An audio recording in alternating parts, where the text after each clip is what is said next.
Unless you've been living under a rock, there has been breaking news today of a potential heavyweight bout between Mike Tyson and, yes, Jake Paul. And you're like, wait, what? Mike Tyson is fighting? Yes, you heard that right. Mike Tyson is coming back with a fight against Jake Paul, the boxer. I'm going to put quotation marks there.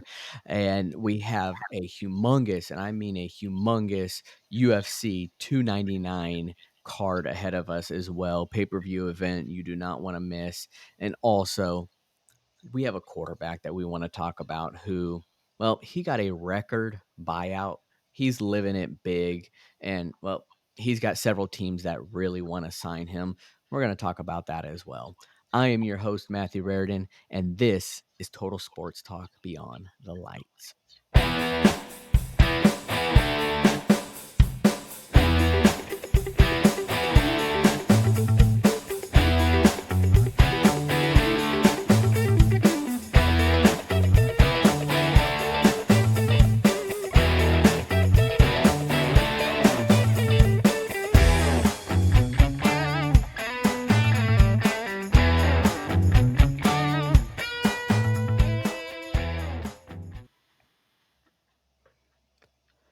What's going on, everyone, and welcome to another installment of Total Sports Talk Beyond the Lights. And guys, we got a crazy one ahead of us today. Yes, normally we do talk about college football as well as March Madness, which is creeping right up on us. But today's gonna be more on like the action side of sports and more specifically boxing and mixed martial arts because, well, there's a lot of headlines right now surrounding those two sports that, well, we got to talk about. I mean, there's so many sports out there that sometimes it's hard to keep up with it. But when it comes to these massive headlines, I mean, we have to talk about it. But first, I'm going to go ahead and introduce both of my co-hosts today. We've got David Street. Hey, what's up, everybody? And just real quick, if you don't mind me, just want to briefly take this time. So, if you saw our uh, episode a couple days ago, Matthew said that I will be gone for a little while to further my career. So, just long story short, I don't want to be specific. I'll be specifically vague. I had this opportunity that I thought was a really good opportunity for me, and I would have to put in a lot of like long hours, hard work, dedication into it, which is why Matthew said, what he said. But just I don't want to talk trash about anybody. I'm not here to do this. I'm not here to put down anybody. I'm just saying that for myself personally, I realized that I made a mistake. And I'm glad to be back here. And that's all I'm going to say about that. We are glad to have you back, David. Appreciate you saying that. And secondly, we've got Ed Smith. Welcome, y'all. Uh, Guys, before I get this started, I just want to put out there for those of you who are listening, Lincoln Riley is still the head coach of USC, and he is still alive. That just needs to kind of be put out there, just in case you didn't know. If you've heard, some fake news out there. Well, I don't know, man. Like now he's going to become the first dead guy to ever lead a team. That's pretty impressive. There's a first for everything. I mean, hey, if the president said it, it's true. So it's Yeah. got to be true. But that'll be pretty crazy to see. But that's if only if you could see dead people. Yeah, it'll So be like that movie. What was that movie where the guy poltergeist. s- Sixth Oh, Sense. Sixth Sense. Yeah, Sorry, not Sixth Sense. poltergeist. Yeah. Yep. So, or if you're smoking some stuff, I'm sure you're seeing some people too. But that's for a different discussion. But guys, I really do want to jump into this fight here between Mike Tyson and Jake Paul. I mean, I feel like I've seen it all. I really have. And then I see this and I'm like, what is going on? But it's all about money, and they're gonna make money for this fight regardless. And it's a smart business move. I mean, Jake Paul, whether you like him or not, is been a pretty darn smart businessman. Him and his brother, they have made a lot of money. I know money's not everything, but to them, they have been pretty successful at what they do. And Mike Tyson, I mean, it's probably easy money for him too. So, but you got to start thinking about kind of his legacy. Mike Tyson, the things that he's known for, some good, some bad. But to do this, could this potentially hurt his legacy? I mean, David, do you think this is a smart decision by Tyson? Well, whether it's smart or dumb, I don't think Tyson is viewing this as an opportunity to like redeem himself or whatever. Like, first of all, like, why does he even need to do that? He has nothing left to prove. I think he's just doing this because he's bored, Matthew. I think he's presented with an opportunity, and ultimately he just wants to have fun. Like, he has nothing left to prove. And listen, I don't really know jack squat about UFC fighting or anything like that, but I do know enough to know that Mike Tyson is considered to be one of the greatest of all time. You know, at what he does. So I think he's just viewing. I think he's viewing this upcoming battle with Jake Paul as just an opportunity to have fun. Nothing more, nothing less than that. Yeah, and Ed, really quick, I want to ask you. I mean, potentially, what do you think the over under is on ears bitten in this fight? Oh, it's got to be a lot less, because at this point, with Tyson's age being 57 years old, he's probably gumming it. It's, there's not probably not a whole lot there to try and bite with. But I will say I'll be there in front of my television on July 20th. I'm He's a I'm I'm in. he's You a know, full this he's a full 30 years older than Jake Paul. I mean that's got to be a record for biggest age difference between competitors, is it not? I believe it is, but I do know it's got to be a record to have a tiger and fight somebody that doesn't have a tiger. Yeah, Yeah. there's that portion of it. It's really gonna be a cash grab, just something to like you said, to have fun, to get in the ring, to feel competitive. Because Mike Tyson has always been a fighter from the time where he was a teenager, fighting his way like, off the streets, basically, into the boxing ring, and then into America's living room, where he became the baddest man on the planet Earth. There's if you have never seen it, go to YouTube and look at Michael Spink's face after getting punched in the mouth by Mike Tyson. It is hysterical. The guy has no idea where he is. He looks like a college guy in Colorado. It's it is completely devoid of any concept of time and space. Well, and So Ed, you go ahead. sorry, go ahead. I was just gonna say, like, you talk about how you're gonna be in front of TV. Well, you know who this fight is meant for, right? This fight between Jake Paul and Mike Tyson. It's meant for people like you and me who otherwise don't really give two craps about the UFC. And as Matthew rightfully pointed out, this is a genius move. I mean, personally, I can tell you, pretty much the only time that I watch events like this is when it involves somebody or something that's just so bizarre, like you have to watch it. Like when who's that Irish boxer? Conor McGregor fought Floyd Mayweather.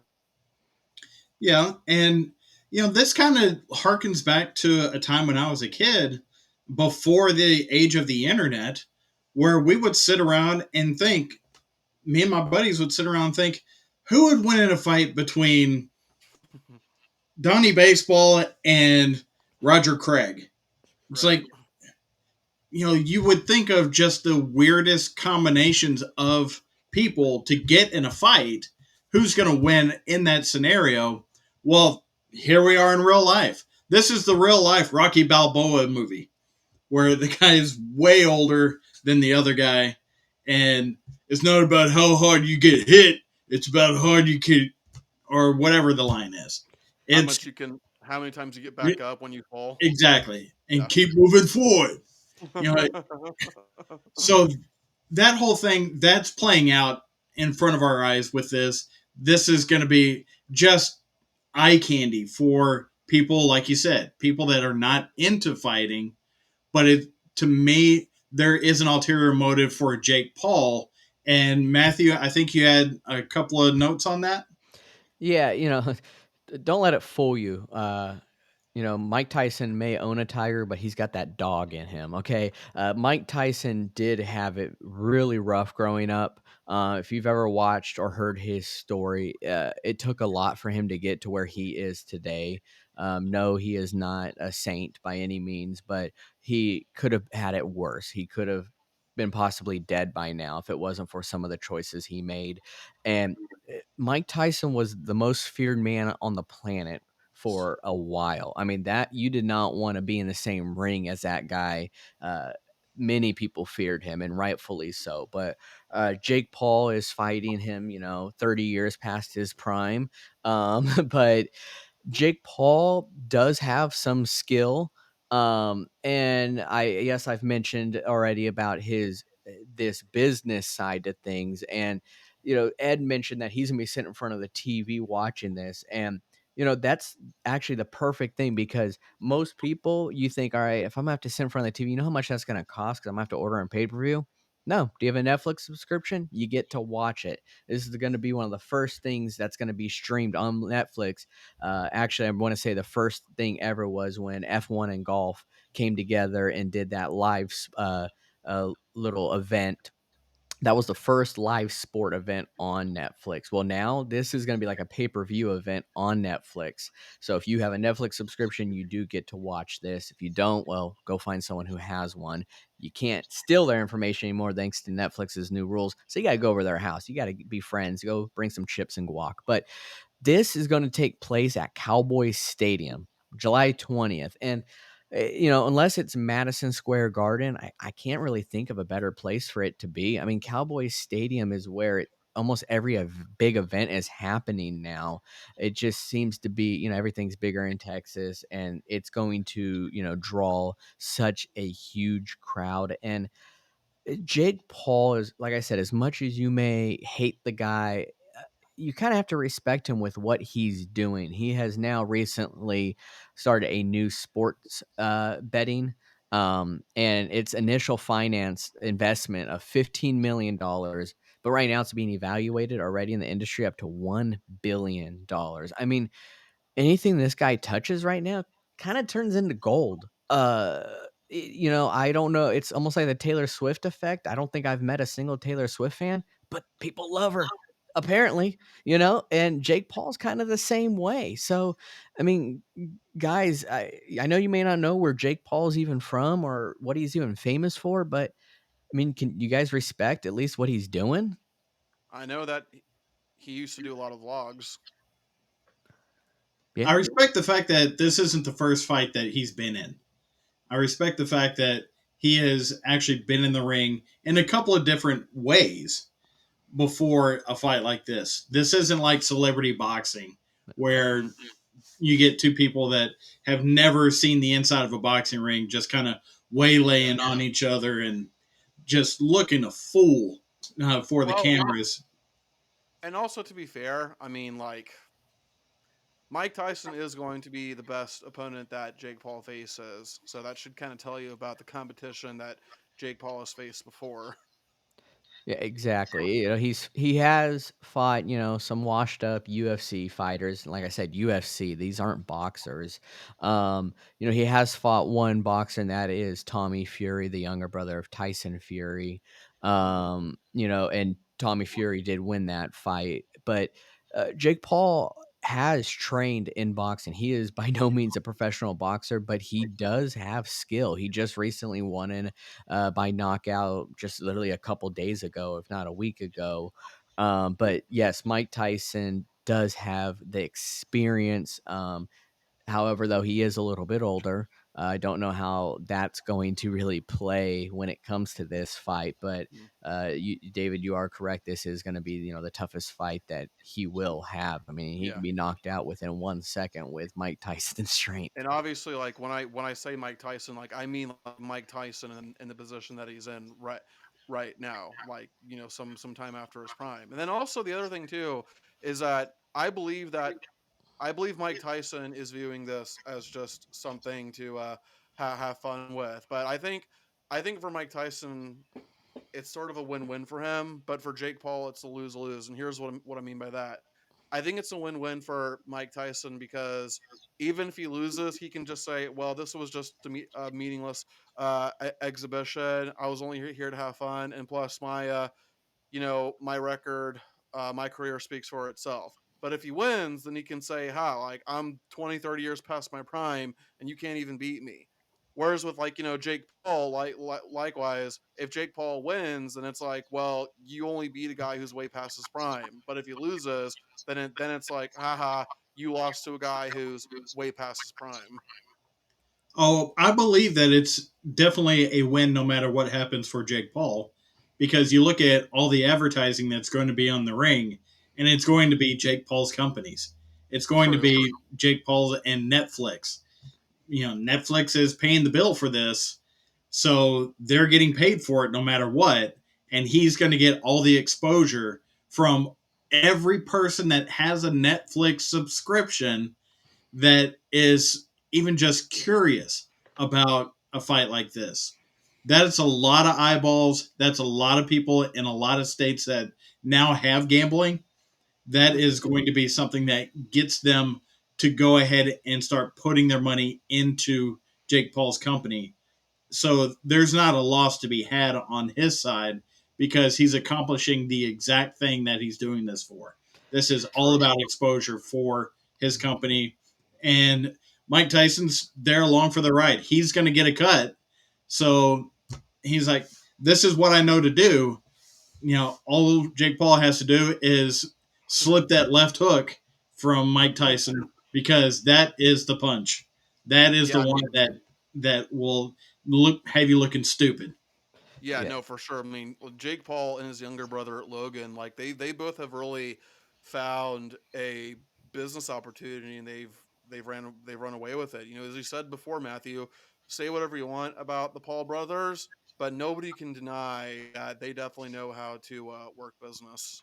Oh, absolutely. And I mean, they're very athletic. Logan Paul's is having a pretty successful run in WWE, which does take a lot of athleticism. And then Jake Paul now with boxing. But I want to go back to the whole Netflix thing. Is Forbes just released today the highest paid actors in 2023, and can you guys take a guess who number one was?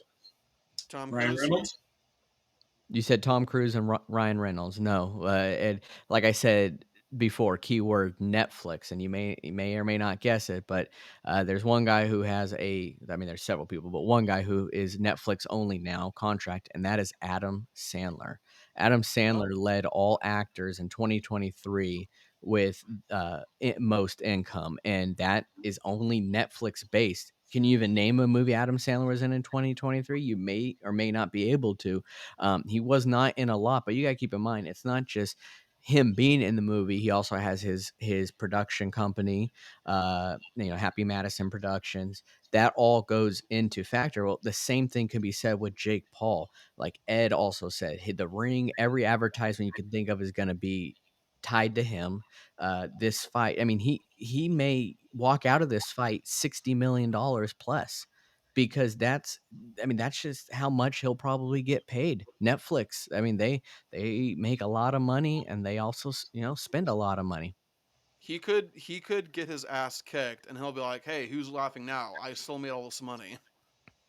Exactly. So it is a win-win for both. So when you said that earlier, David, about it's a win-win for Tyson, well, it's a win-win for both, regardless of the fact, and that's why this fight's happening. It's exactly why. But just for fun, let's jump into these betting lines.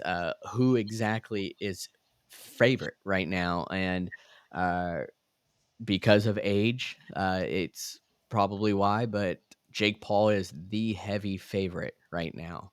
Right now, I don't have the numbers in front of me, but I want to say he's like a minus 300 something favorite. I'm not sure if any of you guys have it, but I mean, he's a pretty big favorite, and Mike Tyson's fine with that. He don't care. I mean, Mike Tyson can still go in there and knock him out. So, I mean, do you guys see why Jake Paul's the favorite, or do you like, all right, that's kind of nonsense. Mike Tyson should win this fight. I mean, it sounds obvious, but the age factor does matter. Although personally, I don't see. I don't see why the odds should be that much against a guy who was known for biting ears off. I mean, I think that should, you know, factor into the betting a little bit. That was one fight 25 years ago. It was uh, One Jake fight, but Paul. it was still significant. It was significant for the time, and it's significant for Evander Holyfield the rest of his life, if he can hear what I'm saying. Well, So, with Jake Paul, his speed and agility at that age is going to be far superior than what Tyson is. Tyson was never known as a slip and punch. He was a punch and punch type of boxer. So Jake Paul's ability to slip and move and counter what Tyson gives him will be a big portion of this fight. Tyson, he's probably going to do what he knows how to do, and that is go in. He was very well known to be a first round puncher to end the fight early. So he's going to go in. He's going to fight hard that first round. We'll see how many rounds it goes because I haven't even seen how many rounds we're expecting on this. If this is a 3 round exhibition, if it's a 5 round, if it's a 9 round, if it's even going to be ranked or listed as an exhibition. So these are details that will continue to come out as it goes through. However, as far as the favoritism of this, I'm gonna have to give the edge to Jake Paul, even though I haven't seen him fight. But the age difference is such a big thing when you're talking about fast twitch, the sweet science of boxing, the ability to get in and out of uh, punches and be able to evade. Whereas Tyson, at his age, he was never really an evade type of boxer to begin with. And you add 30 years onto that, he's not going to be able to slip punches the way that he was maybe able to get away with when he was younger. Yeah, it's obvious why Jake Paul is the favorite. It is the age. Um, it it's gonna be tough to really keep up with any of that. I'm not saying Jake Paul is the fastest by any means, but with Mike Tyson's age, there's no way that he's really gonna be able to keep up with that. So that's why I feel like Jake Paul is going in the heavy favorite. so Mike Tyson's definitely going to win then, huh? One can only hope. I'm rooting for him. I'm rooting for him. Pretty sure all of America is rooting for him, Yeah, I'll but probably root for Mike. I'll probably root for Mike Tyson too, just because Jake Paul is just a total interesting character. yeah. That's the nicest thing I can say about him. Well, let me ask you guys this, and I'll start with you, David. When you think of Mike Tyson, it's one of the first memories that comes to mind.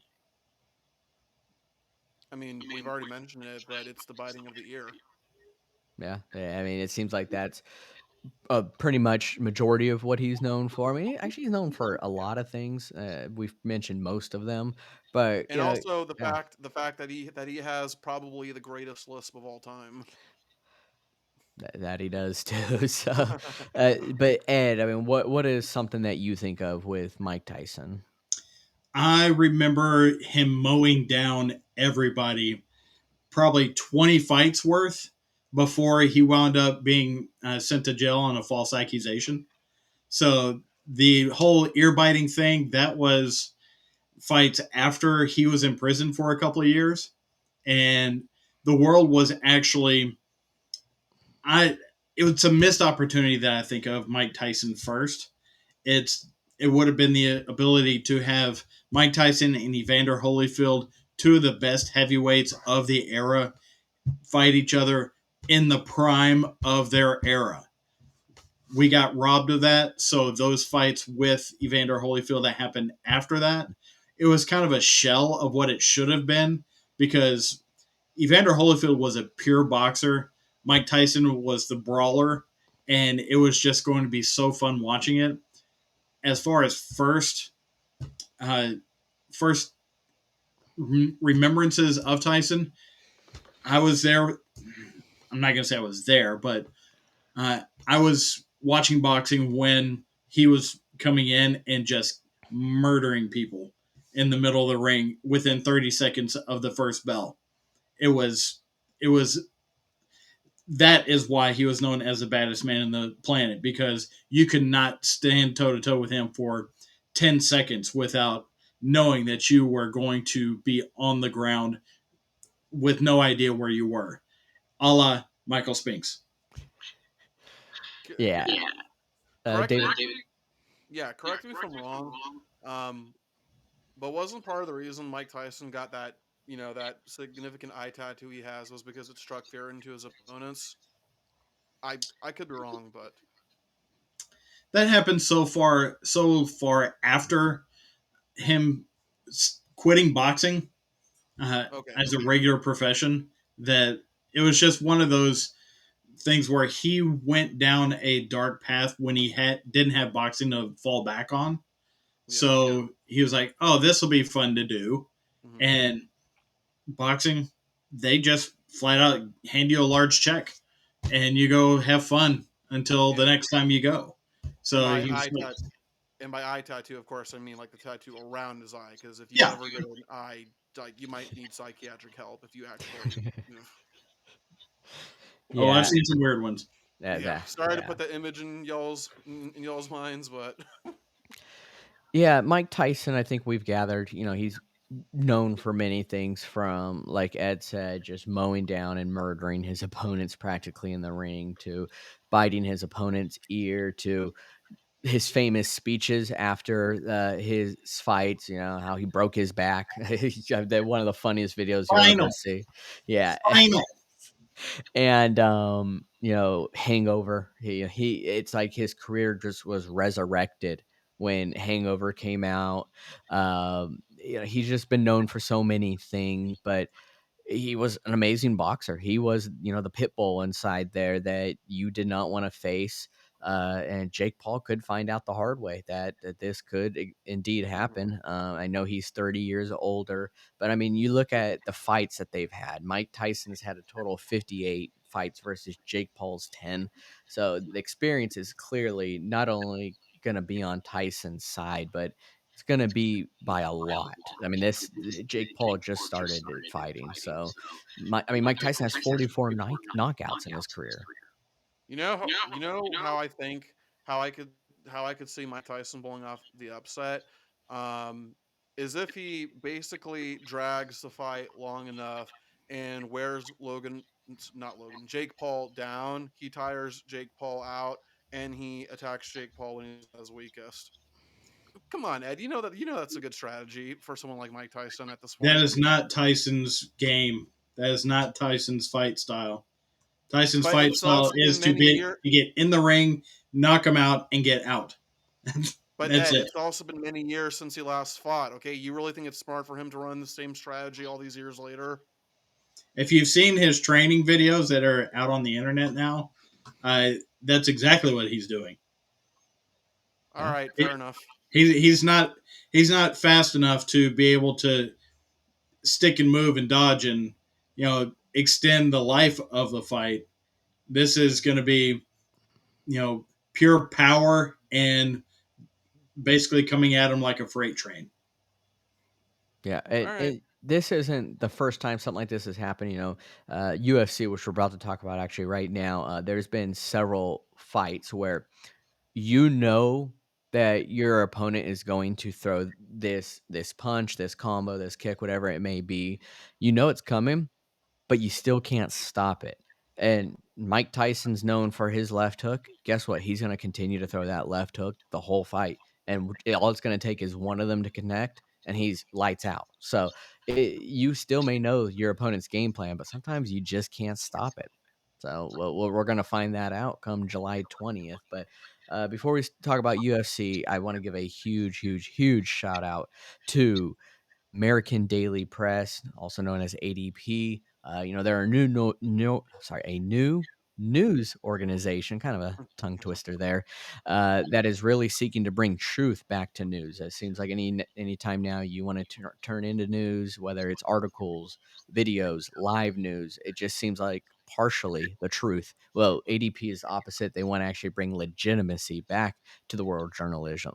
Their mission is to empower readers with accurate, well researched information to foster a deeper understanding of our world, breaking through the propaganda and arming the people with the truth. They also just announced a new host of podcasts they're launching and supporting, including us over at Total Sports Talk, Guys Night, and an innovative show with No Soup for Knowles. So if you are looking for the truth, look no further than AmericanDailyPress.com. Head on over to their site and sign up for their weekly newsletter. Follow them on Twitter, guys. It really helps. But speaking of UFC and action sports, UFC 299 is happening this week, and I know a lot of people have been talking about UFC 300 because it is going to be such a big milestone. 300 is quite the number, but make no Wait, mistake, guys. is it 300 or 299? Well, no, this one's 299, but I was just saying that it should not get overlooked just because people are talking about Oh, UFC okay, 300 gotcha. that will be happening in April because this fight, guys, is stacked. Uh, the main card, I mean, from the first fight to the last fight, like I said, it's stacked. There's going to be a tremendous amount of action. Um, I'll start with the first fight really quick. On this is the main card. I'm not talking about the prelims. This is just the main card here, and that's going to be Piotr Yang versus Song Yadong. And Piotr Yan used to be the former bantamweight champ, and he was legit. This guy was unstoppable. And then it seems like kind of his career has kind of turned. He's on a 2 or 3 fight loss streak, 3 fights actually, if I remember correctly, and it's kind of just changed. I mean, he even talked about retirement because he just didn't want to do it anymore, but he decided to stick to it, and this is a big fight for him if he wants to continue in the bantamweight division. And then we head on over to the welterweight with Gilbert Burns and JDM. JDM's out of Australia. He's an up and coming fighter. Gilbert Burns been in for a while now, and Gilbert Burns is actually one of the most respected fighters out there. He's from Brazil, and he puts up a fight every single time that he's in the octagon. I expect this fight to be a banger on the feet. And then the third fight going in, and this is actually a pretty big fight here. This is Kevin Holland versus MVP. His initials are MVP for Michael Venom Page. He's actually one of the most popular fighters in the whole world. This is his first fight in the UFC. He was formerly with Bellator, which is another mixed martial arts company out there, but finally hit it here to the big leagues. And this is his first fight. And it's almost like similar opponents fighting each other. They look exactly the same. They fight very similar.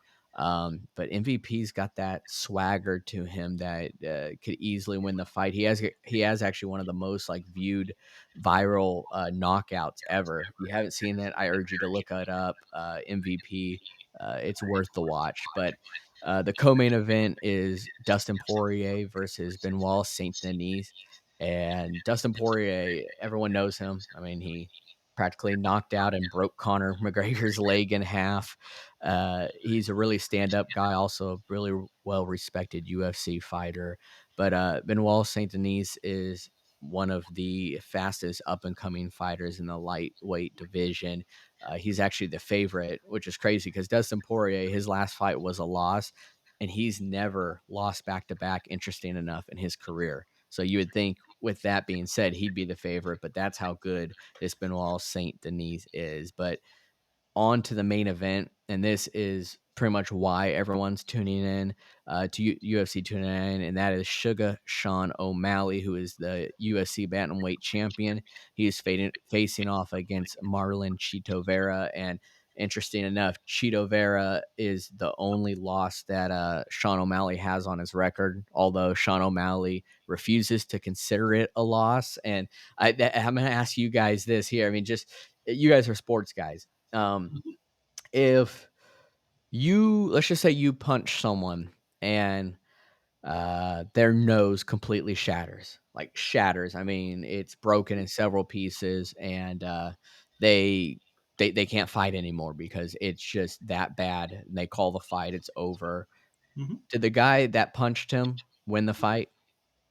Yes, Yeah. with, Exactly. without a doubt. And I know exactly what you're talking about. The kick that brought Sean O'Malley out basically numbed his leg to where he couldn't stand on it. Mhm. He caught him right in the nerve to where he couldn't stand, and the fight was over before it began. So Yeah.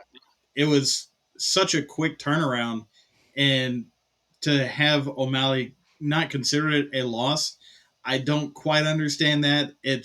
I realize it's probably his own chutzpah, if you will, Mechanism. Yeah. thinking that, oh well, nobody can beat me, and the only reason why I lost is because it was a lucky shot. Well, guess what? It was still a shot that you took, and you couldn't fight anymore. So that's a loss. Yeah, and I know it's not exactly the same thing, but it's almost akin to a knockout, right? It's like, oh, Mm-hmm. you you got fatalityed, if that's even what they say. Yeah, it's it's actually pretty funny. So there was a fight. This was many years ago, and I'm sure you guys have actually heard of this fighter Anderson Silva, one of the most Hmm. famous UFC fighters of all time. He was fighting Chael Sonnen, and Chael Sonnen was beating the crap out of Anderson Silva for 4 and 3/4 rounds. Let's just say that the entire fight, it was a 5 round fight, and with about 2 minutes left in the fifth round, Chael Sonnen was on top, beating him up just like he was the whole fight, and Anderson Silva got him in a triangle choke and tapped him out right at the end. And it's funny because Joe Sonnen makes a joke about it, like, like, oh, I won that fight, blah, blah, blah. But in reality, he knows he lost. But you could be winning the entire fight until the very last second, dominating, and that guy clips you and knocks you out. Guess what? That guy won the fight. Well, That's just the matter. think of it like this, right? In any track event, right? If somebody is ahead on the track, they're running, they're in first place the entire time, almost the entire time, right? And then the second place runner passes them at the last second past the finish line. Well, then, is it fair for that person to say, "Well, I was winning most of the time"? No, it doesn't matter. Okay, yeah, you were winning most of the time, but you got passed up when it mattered the most. Same logic applies here. Yeah, I mean, I know it's kinda like a mechanism or whatever, it's just kind of his thing that he wants to say he does not have a loss, but, that is a loss, and, you're just gonna have to deal with it, but this is gonna be, once again, his toughest test. Chito Vera is no slump. He's actually probably one of the most balanced fighters that, Sean O'Malley has faced. Sean O'Malley is very good. There's a reason why he's the champion. He's a significant uh, combo striker. He's amazing on his feet. But I would not be surprised if Cheeto Vera wins this fight. I mean, I'm not going to bet against Sean O'Malley because Sean O'Malley is good and he can knock you out just like that, just like he did to Aljamain Sterling. But uh, Cheeto Vera is very well rounded, and I expect this fight to be pretty darn crazy. Um, so as far as fights that you need to watch, of course, the main event, you always have to watch the main event, but that's too obvious. If there's one fight on the main card, I recommend you watching. I'll probably say Kevin Holland versus MVP. MVP, it's his first, like I said, his first fight in the UFC, and he's very famous throughout the whole world. He's from London, England. There's a lot of hype going into this fight, so I feel like if you watch that fight itself, you don't want to miss it. I think it's going to really deliver. Um, So, uh, Matthew, can I yeah, just ask a quick question on that yeah. one? Um, Looking at the stat sheets for both those guys, it does appear that MVP is more of a grapple type. Is that fair to say? Well, Versus a standing striker? no, so it's crazy. So the stats do show it that way, but he he's more of a striker. I mean, he has 11 knockouts. Pretty sure it's 11. I mean, he is known for his striking a lot, but he can also submit too. But Kevin Holland, although is a horrible wrestler, like horrible, obviously I can't say anything. He'd kick my ass, but he's a horrible wrestler. But he is a black belt in Brazilian Jiu-Jitsu, so he is pretty comfortable on his back. But I don't anticipate any of these guys wrestling at all. I That's the reason why I picked this fight, is because probably it's a 3 round fight, 5 minutes each. All 15 minutes are going to be on standing up. That's going to be my prediction there.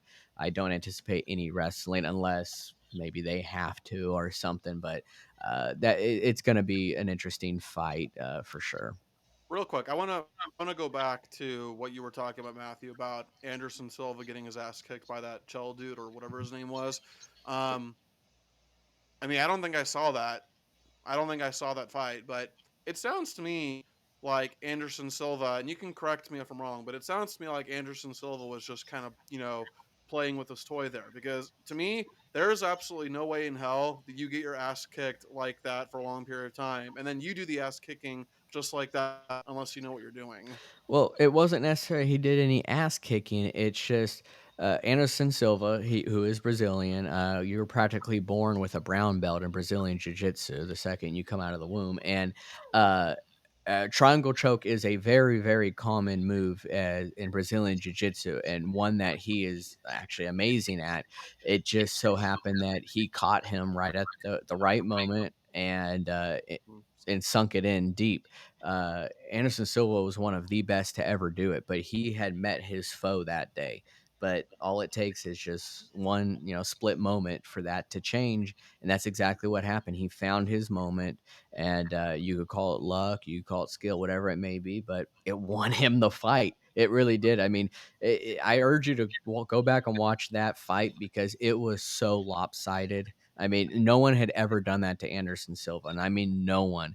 And like I said, he met his foe, but ultimately he won the fight. They did have a rematch, and then he knocked him out pretty early on. So yeah. So if I had to guess, is a triangle choke like when you choke your opponent's neck with your legs and thus you're forming a triangle with your body? Essentially, yeah. I mean, yeah, you have one leg cinched pretty much around their neck from the back, and then your other leg is going to be on top of it like that with their arm in between. So, Okay, um, gotcha. but I had yeah, a feeling it was something like that. yep. So I mean, it's once he had it in, that you could tell he was not letting go. But um, there's a lot of people wondering if there is too many UFC events. Of course, me as a UFC fans, no, there is not at all. I mean, I'm sure I could ask you guys, would you want more college football? Heck yeah, you would. UFC, I love having the events. They have, I mean, they didn't used to always be like this when they first started, but now, sometimes you'll get two a month. They have many UFC events in a year, and those are just pay per views. I mean, they're in between. There's UFC fight nights. It's just it always delivers, and there is so much talent involved in the UFC that it makes sense for them to continue to keep going and going and going. So, to me personally, I don't really think that there is too many whatsoever. Um, the UFC, they are partnered with ESPN Plus. So all their pay per view is through them specifically, so it's almost kind of like they have their own subscription channel, but it would be nice if they had something to where you could buy like a package and you get all the events. I would love that. I've been saying that for years.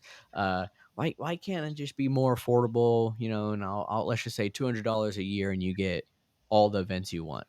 That would be awesome.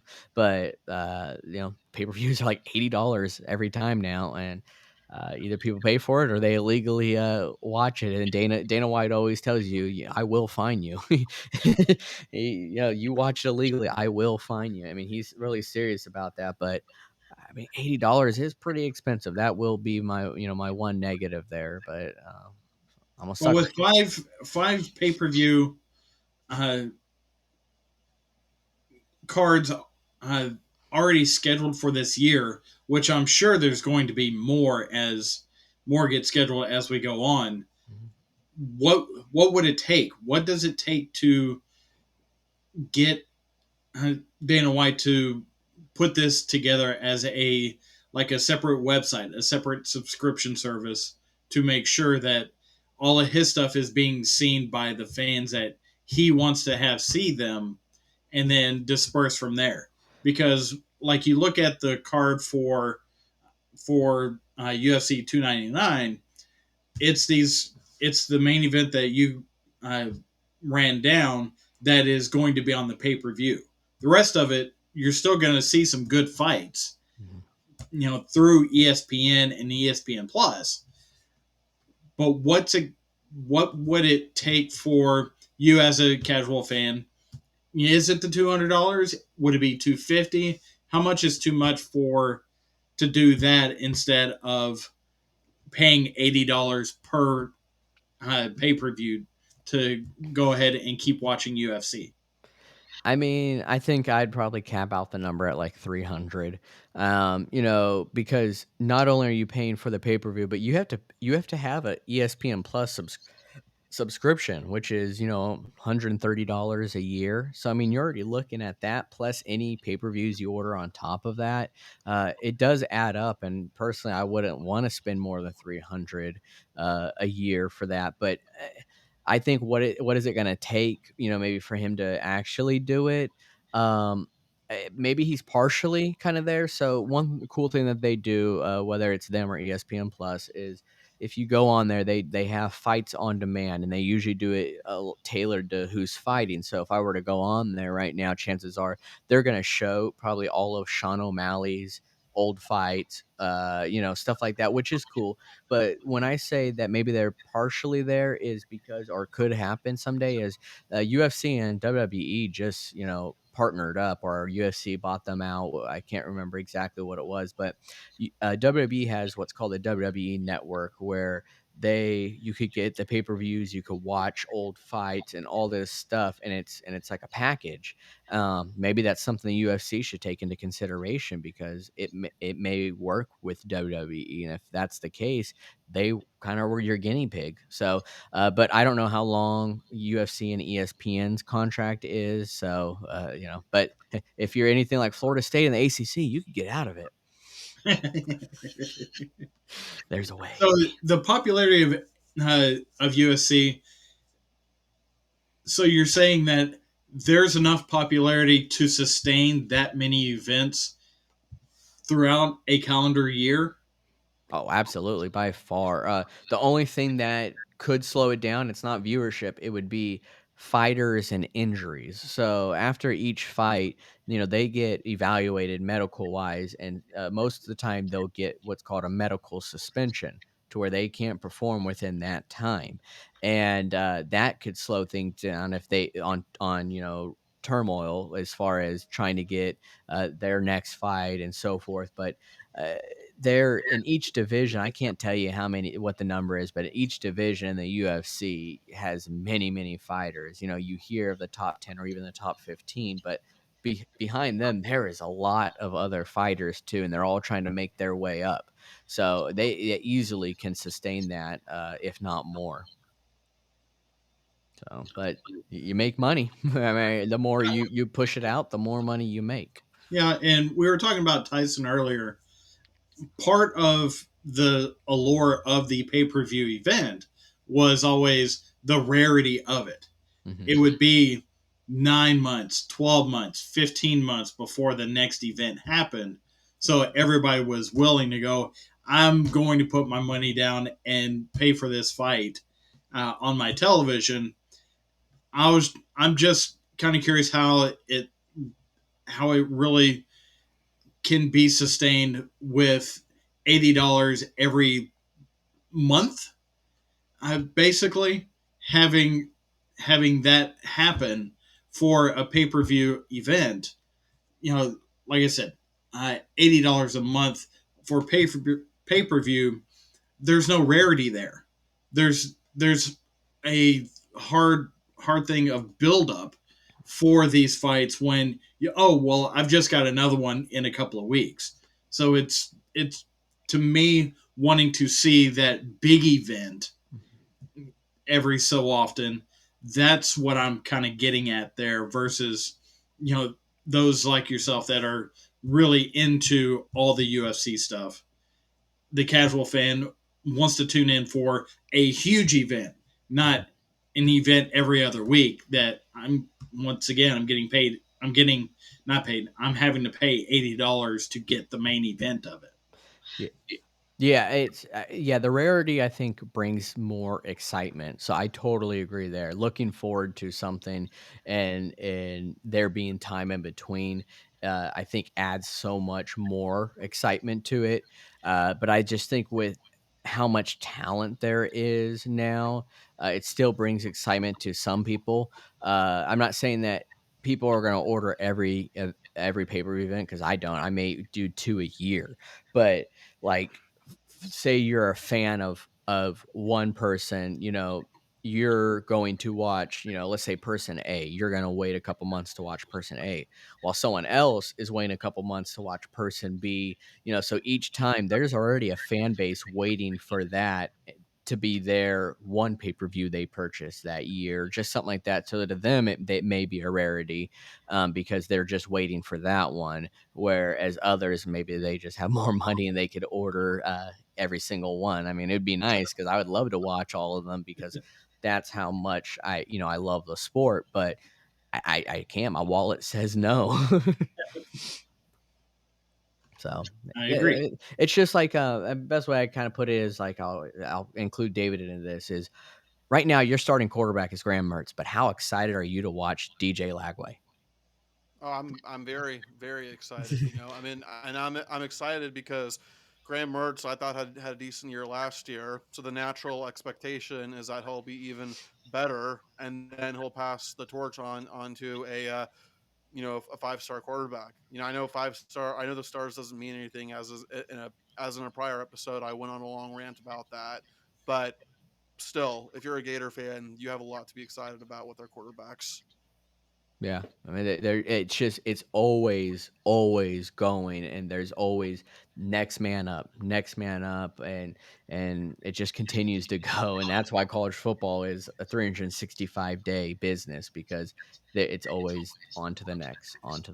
So similar to the UFC and their events. But since we are talking about football, I mentioned it earlier in the intro. Um, maybe one of the smartest man who fleeced team in the NFL. That is Russell Wilson, who had one of the biggest buyouts there was. It must be nice to be cut and walk away with a $38 million check. I mean, where do I sign up for that? Where is that job description? I would love to have that. That's freaking amazing. But he met already with the New York Giants, who also has a $40 million quarterback, so I don't really get that one. And then he spent most of the day today with the Pittsburgh Steelers, who is my NFL team. Um, Not necessarily sure about it, but at the same time, I mean, if you sign the guy for veteran minimum of $1.2 million, I'm not mad at that at all. We only have one quarterback on our roster right now, and that's Kenny Pickett. So you need more quarterbacks. If it's a veteran like Russell Wilson, he's not complaining about money because he's getting money. Yeah, it's one thing Mhm. if he needs a big, signing bonus or something like that, but he doesn't. So I don't mind if the Steelers were to sign someone like him, but and then he's also planning to meet with the Las Vegas Raiders, which it seems like what I'm hearing is his team is urging him to go play for the Raiders. They think it makes the most sense for him. How wonderful would it be to play Broncos twice a year when you play in that division? But guys, where do you think he may go or where he should go? I know me and Ed talked about this before about Ed mentioned the Patriots, but it doesn't sound like the Patriots are even looking at him. Well, the Patriots are interested in taking trade offers for Mac Jones.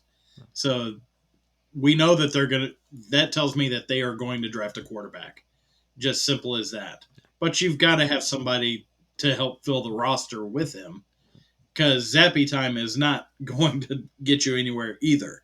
So, like I said before, the Patriots make sense as a transition quarterback into teaching this draft pick the ropes of the NFL, what it means to work in the NFL, everything about it.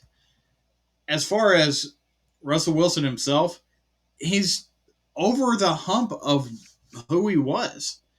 One of the stats that I looked at today is sacks aren't necessarily an offensive line problem. It's a quarterback problem. You're supposed to get the ball away before you get sacked. As simple as that.